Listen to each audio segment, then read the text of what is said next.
Bonjour, je suis Laetitia Le Sceau. Merci à Cécile Udrisier et aux éditions Didier Jeunesse pour leur sympathique invitation.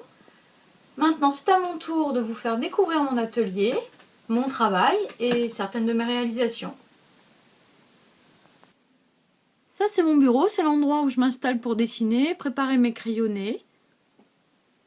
J'ai tout à proximité, les crayons, un petit peu d'encre éventuellement.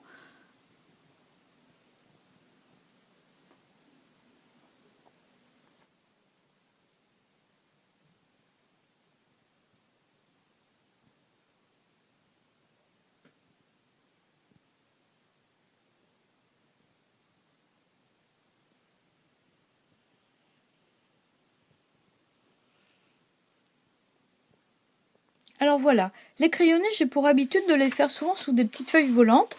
Et puis à la fin, quand j'ai terminé, je vais essayer de réunir tout ça dans un carnet. Mais l'idée, c'est vraiment de dessiner au départ, sans s'inquiéter de ce que ça va vraiment rendre. C'est pas grave. Là, c'est évidemment des recherches pour le bestiaire imaginaire de la mer, pour Bulle. Donc je dessine. Parfois c'est réussi, et puis d'autres fois, ça va être complètement raté. Mais vous savez que c'est pas grave, puisqu'évidemment, la plupart de ces dessins, ils finiront à la poubelle, ou ils resteront à jamais dans ce carnet. Donc j'en fais vraiment beaucoup, et puis j'essaye de choisir, parmi tous ces dessins, ceux qui vont le plus m'intéresser, par rapport donc à l'album sur lequel je suis en train de travailler. Donc ça, c'était le petit carnet que j'ai fait pour Bulle, mais j'en ai un autre, par exemple, pour Purée de cochon, un album dont l'histoire est de Stéphane Servant, et c'est pareil. Ça sert un peu à s'entraîner en fait. L'idée, c'est vraiment que la main s'habitue, et puis c'est trouver bien les caractéristiques des personnages qui sont dans l'histoire. Donc c'est assez amusant. C'est une petite période dans la création d'un album qui est plutôt sympathique, puisque là on est assez détaché finalement du résultat, je m'en fiche un petit peu.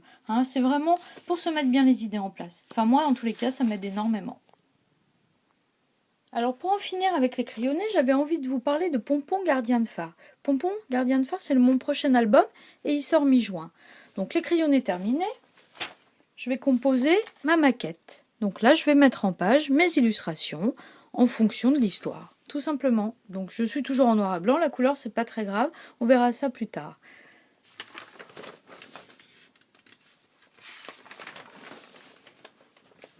Donc l'idée c'est d'être un petit peu, de jongler avec des gros plans, des choses un petit peu plus éloignées. Et puis d'essayer de composer sa page, en n'oubliant pas de laisser un petit peu de place pour le texte. Alors ici, sur ce second bureau, c'est l'endroit où je vais préparer mes couleurs, en fait mes illustrations en couleurs. Donc en fait, j'ai aussi la fâcheuse manie d'en faire pas mal, parce que je ne suis pas toujours contente de ce que j'ai fait du premier coup. Donc souvent, il y a plusieurs pages que je refais avec des coloris un petit peu différents. Donc ça, c'est la première page de Pompon, et je l'ai refaite au moins 3-4 fois. Donc là, des essais de mer, avec un peu de nuit, d'autres essais.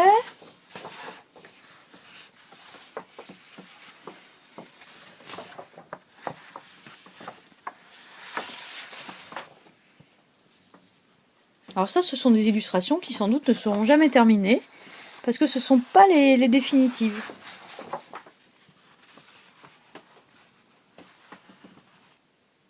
Alors pour terminer, je voulais vous présenter ce petit carnet, qui est un petit carnet dans lequel je vais compiler pas mal d'infos, que je vais découvrir, je sais pas, dans un magazine, en allant visiter une exposition. Donc je compile des petites choses que je découpe par-ci par-là.